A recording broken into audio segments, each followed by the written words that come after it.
नमस्कार, हमारे खास पॉडकास्ट में आपका बहुत स्वागत है और मैं हूं देव।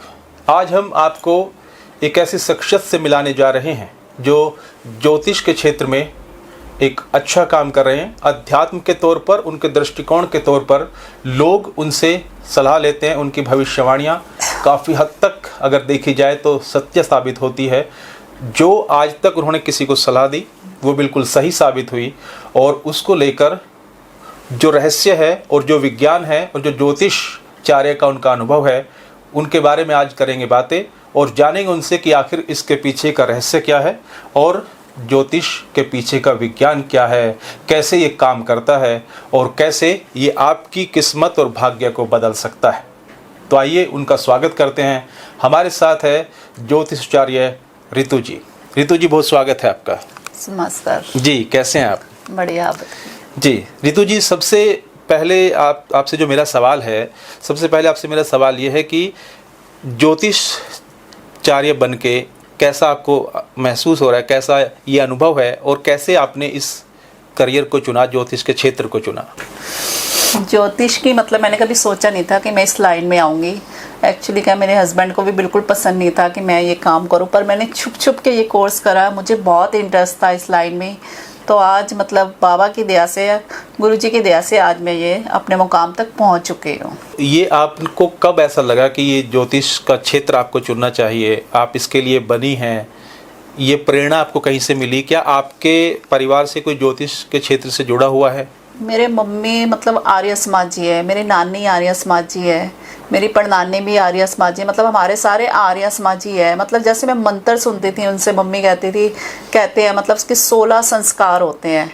मुझे लगता था कि एक ही संस्कार होता है, जैसे मरने के बाद जैसे एक संस्कार होता है। वो कहते थे जब बच्चा पैदा होता है, गर्भ में होता है, तब भी एक संस्कार होता था। मम्मी ऐसे समझाती थी। मतलब ऐसे फिर मेरे को धीरे धीरे लगा, मैं जैसे बुक्स वगैरह पढ़ने लगी, धीरे धीरे वीडियो वगैरह देखने लगी, तो मेरे को लगा कि मेरे को ये इसमें इंटरेस्ट आता जा रहा था। तो फिर मैं धीरे धीरे इस लाइन में पकड़ लिया और मैंने इस कोर्स भी सारे छुप के करे हैं। मेरे घर वालों को नहीं पता था कि मैं ये कोर्स कर रही हूँ। एक महिला ज्योतिषचार्य के तौर पर जीवन में क्या संघर्ष और क्या चुनौतियाँ हैं? किन चुनौतियों का आपने सामना किया? कैसा आपका अनुभव रहा उस दौरान? मुझे कोई ज़्यादा संघर्ष नहीं, पर मुझे घर से झूठ बोल के जाना पड़ता था कि मैं अभी आ रही हूँ, मैं अपनी फ्रेंड से मिलने जा रही हूँ, जब मैं किट्टी पार्टी में जा रही हूँ। मतलब मैंने इस टाइप का संघर्ष करा था कि छुप छुप के कोर्स करती थी, छुप छुप के घर से जाती थी। मतलब इस चीज़ों का मुझे काफ़ी सामना करना पड़ता था कि कहीं बीच में फ़ोन ना आ जाए, इनका कहाँ पे है कहाँ पे नहीं। मतलब इन बातों से मैं डरती थी। बाकी मुझे कोई मतलब संघर्ष नहीं करना पड़ा अपनी लाइफ में। आज मैं मतलब इतना खुश हूँ कि मतलब मैं इस लाइन में हूँ। मुझे बहुत पसंद है ये लाइन, और शुरू से थी, मतलब 15-20 साल से तो ज़्यादा ही थी। अब सबका सपोर्ट मिल रहा है फैमिली में? हाँ जी, अब सबका सपोर्ट मिल रहा है। अब मुझे कोई मना नहीं करता, अब सब मैं ओपन में करती हूँ। रितु जी, एक सवाल यह है कि कुछ लोग ज्योतिष को लेकर, बहुत सारे लोग हैं जो विश्वास करते हैं, बहुत सारे लोग हैं जो उसको अंधविश्वास मानते हैं। तो इनमें सही कौन है और गलत कौन है? क्या ज्योतिष वाकई जीवन बदलने का मादा रखती है, जीवन बदल सकती है? मेरे हिसाब से ज्योतिष बिल्कुल सही है। अगर ऐसा नहीं होता तो पहले के टाइम में जैसे राजे महाराजे क्यों मुहूर्त निकलवाते थे, पंडित को बुलाते थे, मुहूर्त निकालो, हमारे युद्ध का टाइम कौन सा है, हमारी मतलब शादियों का टाइम कौन सा है। उनके उस टाइम में तो बहुत मतलब पुजारी पंडित सब साथ ही रहते थे, कुछ भी करते थे मुहूर्त के अकॉर्डिंग ही करते थे। तो इसलिए ये बिल्कुल ही सही है। और कुछ हमारे कर्म भी होते हैं, अगर हम किसी का दिल दुखा रहे हैं और जितना मर्जी दान पुण्य कर रहे हैं तो इससे भी मतलब कहते हैं कोई ज्योतिष काम नहीं आएगा। तो इसलिए कर्म भी जरूरी है और ज्योतिष भी जरूरी है। जी रितु जी, आप कार्ड रीडर भी हैं ज्योतिषचार्य के अलावा, तो ज्योतिष और कार्ड कैसे काम करते हैं? और सुना है कि इसमें आपको महारत भी हासिल है। तो ज्योतिष से कैसे कार्ड भिन्न और कैसे लोगों का भविष्य बताते हैं और कैसे सटीक इनकी जानकारी होती है? जो कार्ड है वो आजकल की विद्या है जी, जो आजकल मतलब साथ के साथ रिजल्ट, जैसे मैं पता है कार्ड जैसे कि मेरा ये टाइम अच्छा है तो मैं वो 3 महीने कवर कर लूँगी। मानो जैसे मैंने वीज़ा लगवाना है, मुझे पता है मेरा टाइम अच्छा आ रहा है तो मैं फटाफट वीज़ा अप्लाई कर दूँगी और मुझे पता है मेरा वीज़ा लगना ही लगना है। अगर जैसे मेरी जॉब का है, मुझे पता है मेरी गवर्नमेंट जॉब लग सकती है, हम कहेंगे क्लाइंट को कि तुम अप्लाई कर दो और तुम्हारी लग जाएगी। और जैसे उसके हिसाब से जैसे हम ज्योतिषी के हिसाब से देखते हैं तो हमें पता है कि हमारा ग्रह राहु चल रहा है, मंगल चल रहा है, चंद्रमा चल रहा है, जो भी चल रहा है उसमें ना प्रॉपर टाइम नहीं आता। मतलब इतना पता है मेरा 5 साल के लिए कोई भी ग्रह लगा लो, जैसे मंगल खराब है, ढैया चल रही है, तो मैं बैठ जाऊंगी शांति से। और मतलब कार्ड में हमें ये पता चल जाता है कि इतना टाइम हमारा इस टाइम तक के खराब है और हमें शांति से बैठना पड़ेगा, जहाँ हम फटाफट कोई भी काम कर सकते हैं, हमारा टाइम अच्छा है। बिजनेस को लेकर कि जो अपना जो हमारा बिजनेस है वो कैसा चलेगा, और वक्त आने वाले वक्त हमारा अच्छा है बुरा है कैसे है? आप कोई भी कार्ड चूज करो। अच्छा, इसमें से कोई भी कार्ड जो उठाना आप है कमेंट करो। सीधे हाथ से। ये कार्ड है तो इसमें से हम एक कार्ड निकालते हैं। ये आपका बिजनेस फिलहाल ठीक है और आगे भी 1.5 साल के लिए ठीक है, आपको कोई दिक्कत नहीं, कोई परेशानी नहीं, बिजनेस अच्छा चलेगा आपका ये जी। 1.5 साल 16 महीने के लिए बहुत अच्छा बिजनेस है और कहीं से मनी भी आएगी आपके पास। तो ये जो इस तरीके से ये कार्ड काम करते हैं। हाँ। और ये जो वक्त, जैसे जो वक्त चल रहा है उसी वक्त ये कार्ड आपको बताते हैं कि करंट टाइम में क्या चल रहा है। तो ज्योतिष से इस तरीके से ये भिन्न है, अलग है? दोनों अपनी अपनी जगह काम करते हैं जी। जैसे मेरे को कोई काम करना है, जैसे मैंने कोई सोचा, मैंने पूछना है कि मेरे को ये काम जल्दी काम करवाना है या जल्दी करना, मुझे पता चल जाएगा कि मेरा ये टाइम अच्छा है, मैं अभी कर लूँ। कुंडली में हमारे क्या होगा, चलो मैंने विदेश करना है, उसमें क्या देखेंगे हम, चंद्रमा, कि चंद्रमा मेरा चल रहा है तो मैं बाहर का वीज़ा लगा सकती हूँ, नहीं लगा सकती, पर इसमें पता चल जाएगा कौन से टाइम पे लगाए हम। ओके, जैसे हम अपना ऑफिस, अब एक नया ऑफिस खोलना चाहते हैं, तो क्या ये वक्त सही है या रुकना चाहिए? इसके लिए अगर हम एक कार्ड निकालें तो आपके हाथ में कर सकते हो, 1 महीने के अंदर भी योग भी बना हुआ है जी। 1 मंथ के अंदर आप शिफ्ट हो सकते हो उसमें। तो कौन सी जगह सही रहेगी उसके लिए एक कार्ड, 2 कार्ड। ओके, एक और एक ये दिल्ली सही रहेगा। ठीक है, हम दिल्ली ही सोच रहे हैं और हमारी कोशिश है कि आपको जल्दी हम अपने नए ऑफिस में बुलाएं। दिल्ली जब हम शिफ्ट करेंगे, कितने लोगों को कार्ड देख के आपको फ़ायदा पहुंचा है? कितने लोगों को ऐसे हैं आपके जिन्होंने कहा कि हाँ वाकई में कार्ड से हमें बहुत फ़ायदा पहुंचा है? 99.9% मेरे कस्टमर कब वही आते हैं सेम, क्योंकि एक दूसरे को भेजता है, दूसरा तीसरा, मतलब वो कहीं नहीं जाते, वो यहीं आते हैं। सबको ही मतलब बाबा की दया से फ़र्क पड़ा। मैं कहूँगी मैं नहीं लानी चाहिए, उसकी दया से फ़र्क पड़ा है जी। क्योंकि वो करवा रहा है तो मैं कर रही हूँ। अगर मैं सोचूं कि मैं ये काम कर रही हूँ, वो कर रही हूँ, आज मेरे हाथ है, कल को मेरा हाथ ही नहीं रहेगा तो मैं कहाँ से कर लूँगी?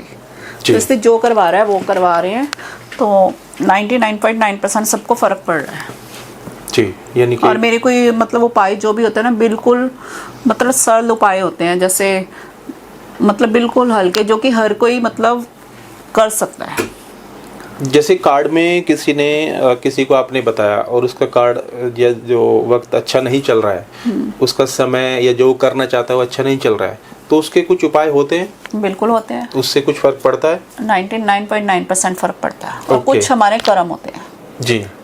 अगर हमने किसी का दिल तोड़ दिया, किसी की बद्दुआ ले ली, माँ बाप की हम रिस्पेक्ट नहीं कर रहे, सोचो हम अपने माँ बाप की रिस्पेक्ट नहीं कर रहे, मम्मी डैडी घर खाना के लिए बैठे हैं, सास ससुर खाने के लिए बैठे हैं, बाहर हम भंडारा लगा रहे हैं, तो इसका कोई फायदा नहीं है जी। तो इसलिए कर्म भी होते हैं। कहते हैं ना, घर वालों की, बड़ों की, जितने भी हमारे रिश्तेदार में, सबकी दुआ लेनी चाहिए। ओके। मेन कर्म अच्छे करने चाहिए, किसी का दिल नहीं दुखाना चाहिए, सबसे प्यार से बात करनी चाहिए जी। ये चीज़ें जरूर करनी चाहिए अपनी लाइफ में। कि क्या वाकई ज्योतिष में वो ताकत है किसी का भाग्य बदलने की, किसी का जीवन बदलने की, या फिर जो कर्मा है वो उनके अकॉर्डिंग सारी चीज़ें चलती हैं? 99.9% ज्योतिषी भी काम करती है और कर्म भी काम करते हैं। हमें कर्म भी अच्छे करनी है, ये नहीं कि हमने मतलब ज्योतिषी के काम उपाय तो कर रहे हैं मतलब और कर्म खराब कर रहे हैं, तो इसलिए हमने सबसे पहले कर्म अच्छे करने हैं। मैं कहूँगी सबसे पहले कर्म अच्छा है ना आपका, तो सब कुछ अच्छा है, मेरे पास भी आने की ज़रूरत नहीं है। तो ज्योतिष का जो मेन फैक्टर है वो कर्मा पे भी आधारित है? कर्मा पे ही है जी। यानी ज्योतिष, अगर आपके कर्म अच्छे हैं तो ज्योतिष से उन चीज़ों में बदलाव लाया जा सकता है। अगर लाया जा सकता है, कुछ चीज़ें बुरी होने वाली है तो उनको टाला जा सकता है या उनको कम किया जा सकता है। अभी मेरा खुद का ही थोड़ा सा टाइम खराब था, मुझे लग रहा था मैं हॉस्पिटल पहुंचूंगी जी। मेरे को मतलब लग रहा था हाय मेरे को कुछ हो तो नहीं गया, मतलब अंदर से जैसे मेरे को लग रहा था, मैंने अपने देखा ओके। मेरे को लगा, फिर मैंने क्या करा, मैंने खुद ही मैं हॉस्पिटल गई, मैंने अपना वैसे टेस्ट करवा लिया, नॉर्मल जैसे टेस्ट करवाते हैं वैसे ही मैंने टेस्ट करवा लिया। उससे क्या हुआ, मतलब शुगर टेस्ट करवाई, बीपी टेस्ट करवाई, सारे टेस्ट करवाई और वहाँ बैठकर खाना भी खाई, बेड पे थोड़ी देर लेट के। उससे क्या हुआ, मेरा कर्म कट गया। हो सकता है मेरे को कोई बड़ी बीमारी होनी होगी, पर मुझे पता था, तो मैंने ये वाला टोटका कह दो, उपाय कह दो, रेमडीज वगैरह कुछ भी ये कर लिया मैंने, कि इससे मुझे आगे कोई दिक्कत नहीं आएगी। मैं हॉस्पिटल भी पहुंच गई, मैंने इंजेक्शन भी लगवा लिया, मैं बेड पे भी लेट गई, तो मेरा बड़ा कष्ट था कैसे टल गया, छोटे में टल गया। तो जैसे आपके परिवार में या आप अगर आप खुद कार्ड के द्वारा अपना भविष्य देखते हैं, जैसे मेरे भतीजा गया अभी कनाडा जी, अभी जनवरी में गया, तो उसने कार्ड से ही पूछा था क्या मैं मतलब चला जाऊं नहीं जाऊं, फिर उसके मैं कार्ड में आया था कि चला जा। दिसंबर में उसने पूछा, नवंबर में पूछा था उसने, जनवरी में वो चला भी गया, क्योंकि उसका 6 महीने बहुत अच्छे थे। और एक सवाल ये है कि जैसे नाम को लेकर कई लोगों का देखा है कि नाम को लेकर उसमें जो नाम है, कई लोग अपने नाम में 2 अक्षर लगाते हैं, या कोई कहते हैं कि पहले जो नाम का जो अक्षर है, पहला नाम का जो आपका अक्षर है वो आपका भाग्य बता सकता है। या उस कुछ लोग जैसे बड़े फिल्म डायरेक्टर हैं संजय लीला भंसाली, उन्होंने अपनी माँ का नाम लगाया तो वो कहते हैं कि जब से उन्होंने अपनी माँ का नाम अपने नाम के साथ जोड़ा है तब से उनकी फिल्में चली हैं और वो कामयाबी के नए शिखर को उन्होंने छुआ है। तो इसमें कितनी सच्चाई है, और क्या वाकई में किसी का नाम जोड़ने से या नाम के कुछ हटाने से बढ़ाने से कुछ फर्क पड़ता है? बिल्कुल पड़ता है। जैसे मेरा नाम रितु है, मैं RITU लगाती हूँ, पर अब मैंने तो कुछ टाइम से कर दिया RITTU। मैंने खुद अपना नाम चेंज कर दिया स्पेलिंग, और उन्होंने तो अपनी माँ का नाम लगाया तो वो तो वैसे ही चलना था, माँ चंद्रमा कारक जी, तो शुक्र फिल्म में तो ऑटोमेटिक ही चलना था ये। तो जैसे हमें पता है कि सामने वाले का शुक्र नहीं खराब है, इसका सही नहीं हो सकता, हम उसका फ़ोन नंबर चेंज करवा देंगे, उसके नाम के स्पेलिंग चेंज करवा देंगे, कुछ ना कुछ ऐसा ऐड कर देंगे कि मतलब उसका ठीक हो जाए, ग्रह स्ट्रॉन्ग हो जाए। तो न्यूमरोलॉजी में भी आप देखते हैं? हाँ जी। तो जैसे फ़ोन नंबर को लेके कहा जाता है कि फ़ोन नंबर चेंज कर लो, कई लोगों के जो नंबर हैं वो अच्छे नहीं हैं या ख़राब हैं, तो वो कैसे विद्या काम करती है? वो जैसे मैंने फ़ोन नंबर लिया अपना जी, मेरा जैसे सोचो सामने वाले का शुक्र ठीक नहीं है, उसको हस्बैंड वाइफ की नहीं बन रही, उनका डिवोर्स तक मैटर पहुंच गया, हम उसके फ़ोन नंबर के हिसाब से उसको टोटल 6 नंबर लेके देंगे शुक्र का कारक जी। और ऐसे ही हम घर का करेंगे उसका, जैसे घर उसका कोई गलत नंबर है, 8 नंबर है, 4, 7 और 8 नंबर का घर नहीं लेना चाहिए, तो उसको हम कहेंगे अगर हो सकता है, अगर तू रेंट पे रह रहा है तो उसका घर चेंज करवा देंगे, अगर नहीं हो सकता तो फिर वास्तु दोष के अकॉर्डिंग उसका घर ठीक करेंगे, वास्तु के अकॉर्डिंग। जैसे अगर मैं अपने नंबर की बात करूं तो मेरा नंबर है 9718460795। टोटल है तो टोटल तो आप बताएंगे ना, उसमें 2 नंबर हो गया आपका चंद्रमा का। जितनी आप मम्मी पापा की सेवा करोगे ना उतना आगे चले जाओगे। 2 नंबर आपका मोबाइल नंबर ठीक है, चंद्रमा माँ का कारक। अच्छा, तो मोबाइल नंबर ये जो है इफेक्ट करते हैं? बहुत ज़्यादा इफेक्ट करते हैं। तो मोबाइल नंबर तो मतलब कुछ समय हुआ है, जैसे हमारे टेम्परेरी होते हैं जी। अब जैसे कोई पूजा नहीं करवा सकता, उसमें खर्चा ज़्यादा, क्या हम क्या करेंगे, टेम्परेरी उसका उपाय कर देंगे। ओके। जैसे किसी का गुरु खराब है, उसकी शादी नहीं हो रही, उसका बिजनेस सेट नहीं हो रहा, तो हम उसको कहेंगे पुखराज पहन ले, वो नहीं अफोर्ड कर पा रहा तो हम उसको बोलेंगे कि तू हल्दी से नहाना शुरू कर दे। और वीरवार को येलो चीज़ दान कर, आम दान कर, फ्रूटी दान कर, लड्डू दान कर, मतलब ये उपाय बता देंगे। अगर वो अफोर्ड नहीं कर सकते तो उससे फर्क पड़ता है? बिल्कुल पड़ता है। मेन क्या है, ये कर्म ही तो कर रहे हैं हम। ओके। तो जो एक सवाल मेरा यह है कि महिलाओं में चंद्र और शुक्र को लेकर जो कहा जाता है उससे क्या फ़र्क पड़ता है? अगर किसी महिला का चंद्र अच्छा है, शुक्र अच्छा है, तो उस परिवार पे उसका क्या फ़र्क पड़ता है? ये 2 ग्रह बहुत मतलब मायने रखते हैं। अगर किसी का शुक्र अच्छा है ना तो उसको पीछे मुड़ के नहीं देखना पड़ेगा, और बाकी ग्रह तो सब कहते हैं निपट जाएंगे। हर एक चीज़ की वैसे तो रेमेडी होती ही है, और हमारा शुक्र अच्छा है, कहते हैं ना राहु खराब है, केतु खराब है, वैसे ग्रह कोई भी खराब नहीं है जी। राहु भी पैसा देता है, केतु भी अपनी जगह देता है, मतलब सब ग्रह अपने वर्क करते हैं। अगर कोई भी ग्रह खराब नहीं है, पर उनको कैसे हमने देखना है, कैसे उनकी पावर मतलब हमें चाहिए, उस हिसाब से हमें देखना पड़ेगा। तो जो ग्रह होते हैं वो कुंडली के कुंडली से ही देखे जाते हैं? कुंडली से देखे जाते हैं। कुंडली के अलावा कोई ऑप्शन तो है नहीं कि ग्रह को हम कुंडली कैसे से देखेंगे? ग्रह कुंडली से डेट ऑफ बर्थ से ही पता चलते हैं। और जो एक सवाल मेरा ये भी था कि जैसे किसी को अपनी जन्म तिथि नहीं पता, तो वो ज्योतिष सलाह ले सकता है क्या? ज्योतिष में वो आने वाले वक्त में अपने आप को देख सकता है कि उसको उसके आप भविष्य कैसे बताएंगे? उसका भविष्य मैंने अपनी वीडियो भी डाली थी यूट्यूब पे जी। साईं कृपा एस्ट्रोलॉजी के नाम से। उसमें जैसे हमारा सोचो सिर में दर्द हो रहा है, बहुत सिर में दर्द है, और इसका मतलब मेरा सूर्य खराब है, पिता से नहीं बन रही, मेरा सूर्य खराब है जी। और मेरी माता से नहीं बन रही, जब मैं बीमार रहता हूँ मेरा चंद्रमा खराब है। इस टाइप से हम उसके ढूंढ देते हैं कौन सा ग्रह हमारा खराब है, ऐसे पता चलता नहीं। अगर हमारा कारोबार नहीं चल रहा, हमारा बुध खराब है, अगर उसे डेट ऑफ बर्थ नहीं पता जी, तो वो उससे पता चल जाता है। उससे पता चलता है। और वैसे कार्ड में तो डेट ऑफ बर्थ की जरूरत भी नहीं होती। कार्ड में तो मतलब आपको कार्ड निकालना है तो कार्ड अपना नाम बता दे, कुछ नहीं चाहिए, जरूरत होती तो ऐसे ही बता देते हैं। तो ना बच्चा पढ़ नहीं रहा, उसका गुरु खराब है। जी। पति सुख नहीं मिल रहा, उसका शुक्र खराब है। चोट लग रही है बार बार, मंगल खराब है। जैसे कि कोई फोन करता है तो आप वो उस पे ज्योतिष सलाह दी जा सकती है, या मिलना जरूरी है, या आमने सामने होना जरूरी है? बिल्कुल फ़ोन पे सलाह दी जा सकती है, आप कॉल कर सकते हो।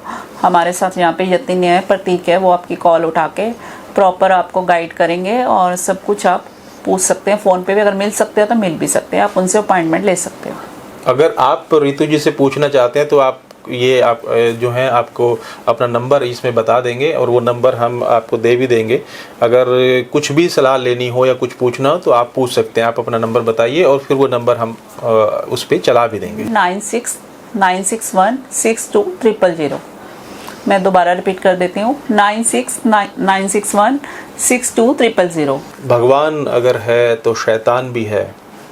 एक कहावत है कि अगर भगवान में विश्वास रखते हैं तो आपको शैतान में भी विश्वास रखना होगा। तो कई लोग कहते हैं कि किया कराया हो, या इस तरह का कुछ लोगों को अगर लगता है, या कहीं कहते हैं कि जो नज़र है उनको नज़र लग गई, किसी की नज़र लग गई तो उनकी तबीयत ख़राब हो गई। ये वाकई में भ्रम होता है या फिर नज़र वाकई होती है? अगर नज़र होती है या कोई किया कराया होता है तो उसका कुछ आसान आपके पास कोई मंत्र या उपाय है जिससे उनको जल्दी से जल्दी राहत मिले? बिल्कुल है। पहली बात, किया कराया होता है। जैसे हम चुराहा भी टाप जाते हैं, वो भी हमारे पे किया कराया ही होता है। अगर कोई आजकल मतलब हर कोई एक दूसरे पे किया करते हैं, यहाँ पे भी लोग आते हैं कुछ करने का, पर मैं हाथ जोड़ देती हूँ कि हम ऐसे काम नहीं करते।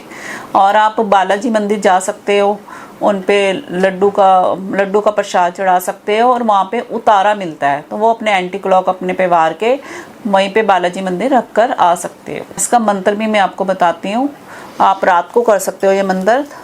ओम काला भैरव काली रात, मैं पुकारूं आधी रात, हे महावीर ऐरे गहरे आदमी को कील, ऐरी गहरी स्त्री को कील, दुत्ती दुश्मन को कील, जिन भूतों को कील, ग्रह देवता को कील, मेरे भक्ति गुरु की शक्ति पूरे मंत्र ईश्वर वाचा। इस मंत्र से जितना भी आपका किया कराया, जादू टोना, बुरी नज़र सब हट जाएगा। कम से कम इसको 40 दिन लगातार करना पड़ेगा आपको। सैटरडे से स्टार्ट करना है या ट्यूसडे से। तो जो मंत्र आपने बताया वो 40 दिन, ये मंत्र एक बार करना है दिन में? डेली रात के टाइम जब आप सोते हो बेड पे बैठ के करना है। एक बार करना है? एक बार कर लो।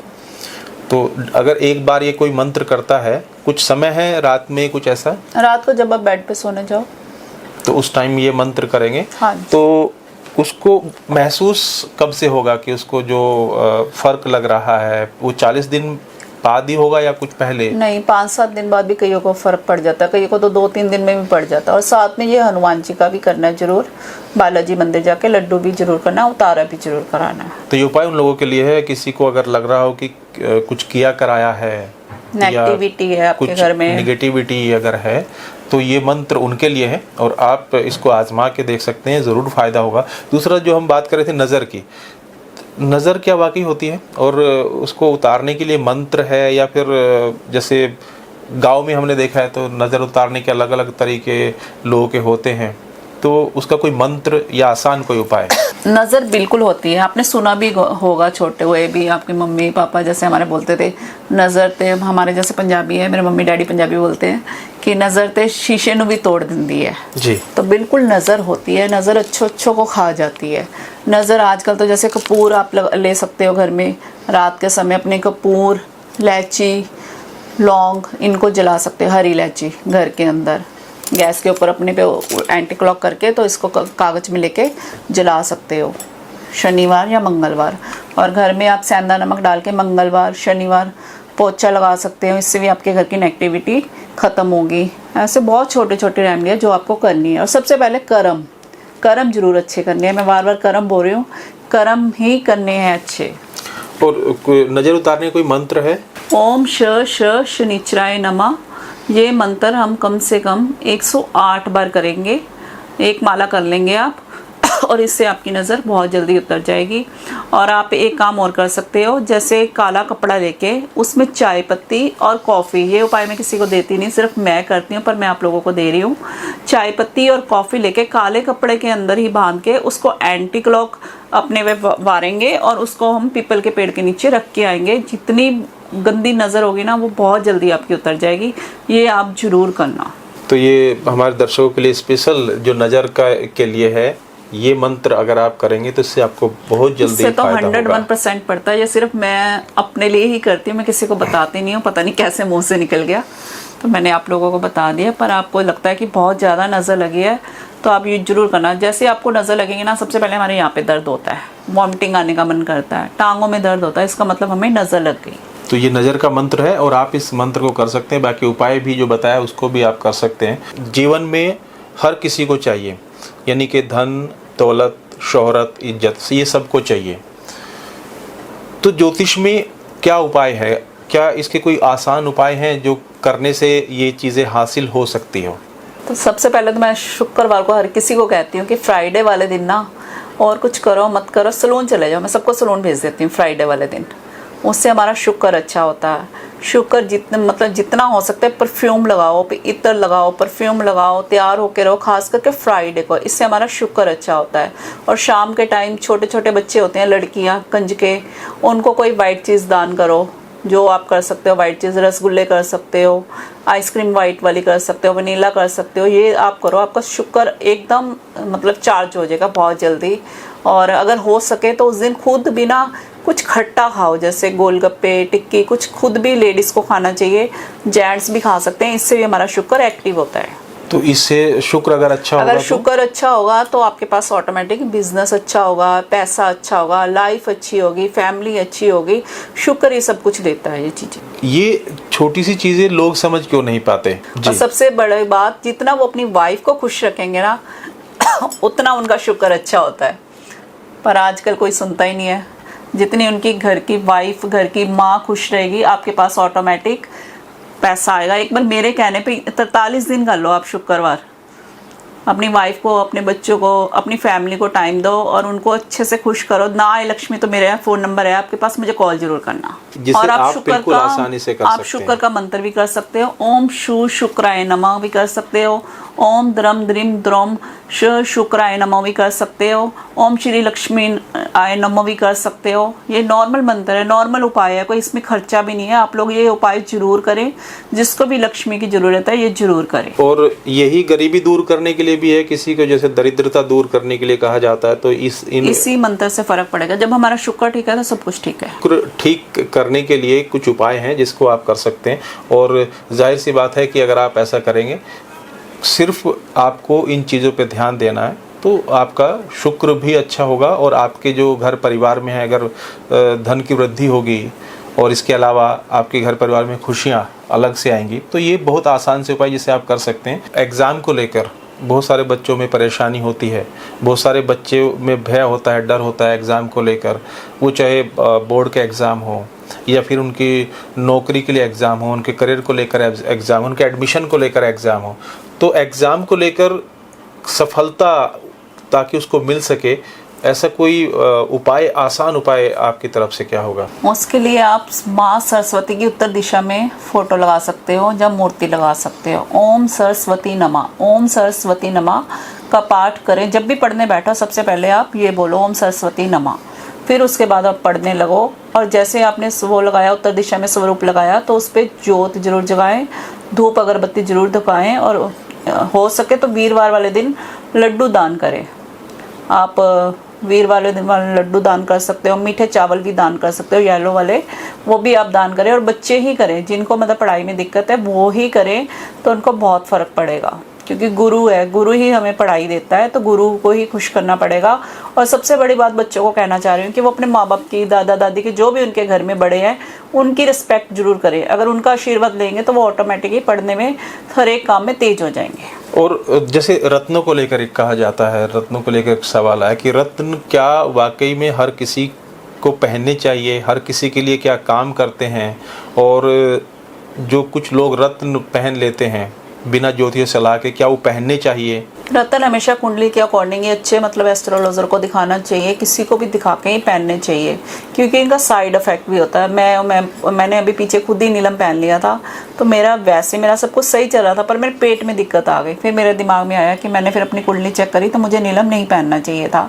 तो इसलिए हमें जब भी रत्न पहनना है तो हमें दिखा के ही, पंडित को, किसी अच्छे एस्ट्रोलॉजर से सलाह लेकर ही पहनना चाहिए। ऐसे हमें स्टोन नहीं पहनना चाहिए, कोई भी स्टोन नहीं पहनना चाहिए। और उसमें कारक होता है कि कौन सा, मतलब जैसे चंद्रमा का है मेरा, जैसे चंद्रमा है मेरी कर्क राशि का है, तो मेरे को मोती, जैसे मैंने मोती पहन रखा है तो मुझे मोती ही सूट करेगा, तो मैं मोती ही पहनूंगी।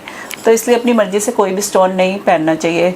जैसे किसी का काल सर्प योग है, कई देखते हैं कि मैंने ये अंगूठी पहनी, ये पहनी, सब पंडित को दिखाकर ही पहननी चाहिए। काल सर्प दोष को लेकर लोगों में, जैसे आपने कहा कि एक बहुत सारे लोगों में एक भय का माहौल रहता है, मांगलिक दोष को लेकर भय का माहौल रहता है कि शादी में देरी हो रही है। काल सर्प दोष में कहा जाता है कि उसको सफलता जैसे मिलती है, फिर वो सांप सीढ़ी की तरह, खेल की तरह वो फिर नीचे वो आ जाते हैं।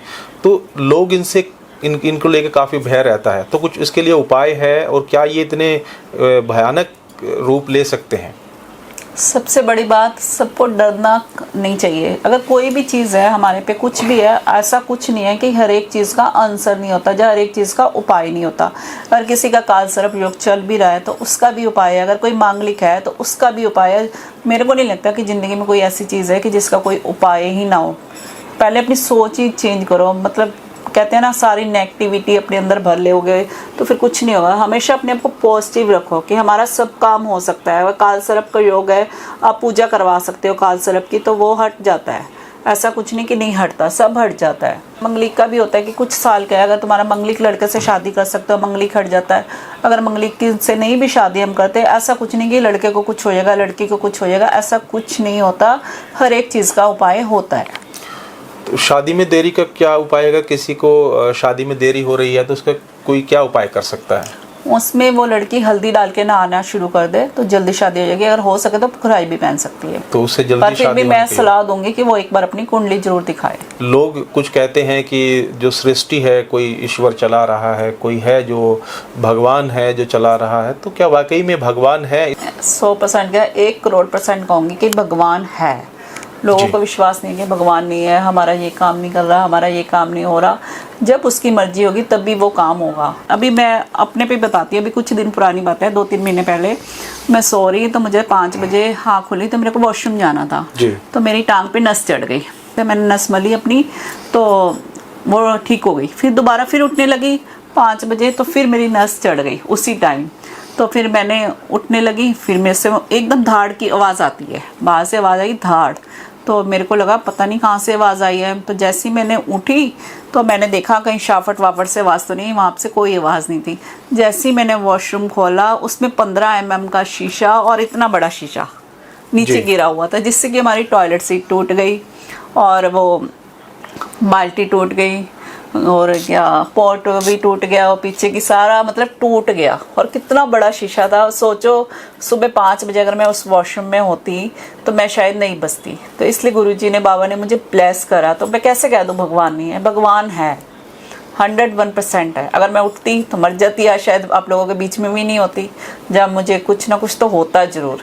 उसी टाइम में नस क्यों चढ़ी? और सबसे पहले बड़ी बात कि मेरे कभी नस ही नहीं चढ़ती। यानी कि ये उन लोगों के लिए संदेश जरूर है कि जो ये कहते हैं कि भगवान नहीं है, भगवान नहीं है, या फिर भगवान सिर्फ हमारा अच्छा नहीं कर रहा है, भगवान सिर्फ दूसरों का अच्छा कर रहा है। हम इतनी पूजा पाठ करते हैं। एक सवाल ये भी मेरा है कि बहुत लोग कहते हैं कि हम इतनी पूजा पाठ करते हैं, हम मंदिर भी जाते हैं, लेकिन उनकी जो फरियाद है वो भगवान सुन नहीं रहे हैं। ये कर्मा का फर्क है, या वो पूजा उस तरीके से नहीं कर पा रहे, या उनको सही विधि नहीं पता? इसके पीछे का क्या रहस्य और विज्ञान है? ये हमारे कर्म है, ऐसे कोई नहीं होगा कि भगवान ने। अब क्या पता उसने, अब मैं कहूँ माँ, अभी कुछ दिन पहले मेरे पास एक लड़की आई कि मेरे को इससे शादी करनी है, इससे शादी करनी है। एक लड़का लव मैरिज करना चाहती थी, उससे मैंने उसे मना कर दिया। मैं कहा मत कर, कहती नहीं आंटी मुझे इसी से शादी करनी है। मैंने उसको बहुत मना करा पर वो मानी नहीं। आप मानोगे नहीं, उसने उससे शादी कर ली और 1 महीने बाद ही उसका एक्सीडेंट हो गया। भगवान पर चाहता नहीं था कि वो उससे शादी करे, और उसने जबरदस्ती वो चीज़ पाई। मैंने मना करे, उसकी मम्मी ने भी 2-4 और एस्ट्रोलॉजर को दिखाया, उन्होंने भी मना कर दिया कि इस लड़के से इसकी शादी नहीं करनी, पर फिर भी उन्होंने करी। सबसे बड़ी बात, हम अपने घर वालों की नहीं मान रहे, भगवान की नहीं मान रहे। फिर भी अब भगवान बिल्कुल तो आएगा नहीं ना। भगवान तो सिर्फ तुम्हें दूसरे के मुँह से कह सकता है कि ये काम मत करो, फिर भी तुम उसके बाद भी करोगे तो भगवान कुछ नहीं कर सकता ना। जिन लोगों की शिकायत है उनके लिए क्या संदेश आपका है कि उनकी सुनवाई क्यों नहीं हो रही है? मैं ये चाहती हूँ कि जिन लोगों का काम नहीं हो रहा वो फिर भी श्रद्धा रखें, सब्र रखें। एक ना एक दिन काम होगा और उससे अच्छा होगा। मेरे पास कोई काम नहीं होते, मैं कहती हूँ हाय मेरा ये काम नहीं हो रहा, ये काम नहीं हो रहा, और उससे अच्छा मेरा काम होता है। अभी नॉर्मल सी बात है, अभी हमने कोई गाड़ी लेनी थी, मैंने इलेक्ट्रिक गाड़ी पसंद करी, तो हमारी वो गाड़ी आ नहीं पाई किसी वजह से। तो मैंने सोचा, मैंने कहा हाय मेरी गाड़ी नहीं आई, गाड़ी नहीं आई। पर कुछ दिन बाद फिर, मतलब अभी 15 दिन बाद फिर हम दूसरी गाड़ी ले आए नई। तो फिर मैं, वो गाड़ी नहीं आनी थी मेरे पास इलेक्ट्रिक, उससे अच्छी गाड़ी आनी थी, और वो मैं इंस्टॉलमेंट में लाती। तो इससे मैं कैसे कह दूं भगवान नहीं है? भगवान है, उसने मुझे अच्छी चीज़ देनी थी। यानी कि जो ये कहा गया है कि अगर जो भी कुछ होता है अच्छे के लिए होता है, बिल्कुल। तो ये वाकई में मतलब ये इसमें सत्यता है कि जो भी कुछ होता है अच्छे के लिए होता है। मेरा मानना यही है, जो होता है ना अच्छे के लिए होता है जी। तो इसलिए हमें मांगना नहीं आता, हमें क्या मांगना क्या नहीं, हम बस यही को जो भी मांगना है बोलना, ऊपर वाले जैसे तुझे ठीक लगता है वो कर। यानी कि अपने आप को भगवान को समर्पित कर देना चाहिए कि अगर जैसा आप चाहें ऐसा आप करें, आपकी शरण में हम हैं, उनको और जैसा आप करेंगे ऐसा ठीक होगा। उनको ज़्यादा पता हमारे लिए क्या सही है क्या गलत है। जी, हमें नहीं पता हमारे लिए क्या सही है क्या गलत है। हम छोटी चीज़ मांगते हैं, वो हमें बड़ी देने के लिए बैठा होता है। तो हमारे दर्शकों को कुछ ऐसे आसान उपाय जो रोज़मर्रा की ज़िंदगी में वो कर सके, जैसे निगेटिविटी के लिए आपने बता दिया, तो कुछ ऐसे और आसान उपाय हैं? बिल्कुल है जी। डेली उनको उठ कर सुबह उठते सारी पहले धरती माता को चूमना चाहिए और हाथ जोड़ कर शुक्राना करना चाहिए कि हम जी रहे हैं। सबसे बड़ी बात, ये उपाय समझो, सलाह समझो, मुझे नहीं पता ये क्या है, पर आपको ऐसा जरूर करना चाहिए कि जितने भी आपके घर में बड़े हैं उनका आशीर्वाद लेना चाहिए। आजकल क्या करते हैं, हर कोई बच्चे ऐसे ही करते हैं, बच्चे क्या बड़े भी करते हैं, आपकी हमारी उम्र के भी करते हैं कि मम्मी डैडी से बिना मिले चल जाते हैं। अपनी वाइफ को कहते हैं लॉक कर ले, जब जा रहा हूँ, उनको पूछते भी नहीं, उनका सहारा आप लोग ही हो। तो इसलिए सबको अपने घर वालों से, मतलब घर वालों की रिस्पेक्ट करनी चाहिए। सबसे बड़े उपाय सोचो, एडवाइस सोचो, जो मर्जी करो, सबको पूछना चाहिए, थोड़ी देर उनके पास ही बैठना चाहिए, और आप देखना कितने आगे चलते जाओगे, आपको पता भी नहीं चलेगा हम कहाँ से कहाँ पहुँच गए। और दूसरा उपाय ये है कि जैसे घर में नेगेटिविटी आ गई है, आपको लगता है घर में कोई आ गया तो इससे ये हो रहा है, और ट्यूसडे और सैटरडे हमें सेंधा नमक डाल के पोछा लगाना चाहिए। इससे हमारे घर की नेगेटिविटी ख़त्म होती है। अगर हो सके तो शाम के टाइम, शुक्रवार वाले दिन आप खीर बना के गरीबों में बांटनी चाहिए। वैसे मैं तो कहूँगी डेली एक गरीब को खाना खिलाओ, आप ज़्यादा नहीं खिला सकते, डेली ही एक गरीब को खाना खिलाना चाहिए। अब जैसे मौसम गर्मी का हो गया, उनको एक एक आइसक्रीम, वो इतना खुश होते हैं ना। सबसे ज़्यादा मतलब दुआ ही कमानी चाहिए। मेरे ये सोचे कि दुआ कमा ली तो आप सब कुछ कमा लोगे ज़िंदगी में। तो ये हमारे दर्शकों के लिए कुछ आसान और छोटे से उपाय थे जिनको आप कर सकते हैं और अपने जीवन को बदलने की कोशिश कर सकते हैं। आजमाइए, शायद उससे आपके जीवन में जो समस्याएं हैं उनका समाधान हो सकता है। और आज हमारे इस ख़ास एपिसोड में इतना ही। हम फिर एक नया एपिसोड लेकर आएंगे, या फिर अगर मौका मिला तो ऋतु जी से फिर मुलाकात होगी, और तब उनसे ज्योतिष को लेकर और आगे उसकी गहराई और उसके रहस्य क्या है वो जानने की कोशिश करेंगे, और फिर आपसे बताएंगे कि आखिर उस पर क्या है। और ज्योतिष को लेकर जो कुछ आगे की चीज़ें, अगर आप भी कुछ जानना चाहते हो या आपके जहन में कुछ सवाल है तो आप पूछ सकते हो, और हम कोशिश करेंगे कि जो आप कमेंट करेंगे या जो भी आप अपना अगर नंबर छोड़ते कोई भी समस्या हो तो हम ट्रांसफ़र करेंगे इनको, और वो आपसे संपर्क करने की या उसका जवाब देने की कोशिश करेंगे। तो आप आज हमारी खास पेशकश में इतना ही। नमस्कार, तो जी बहुत बहुत धन्यवाद आपका। Thank you very much.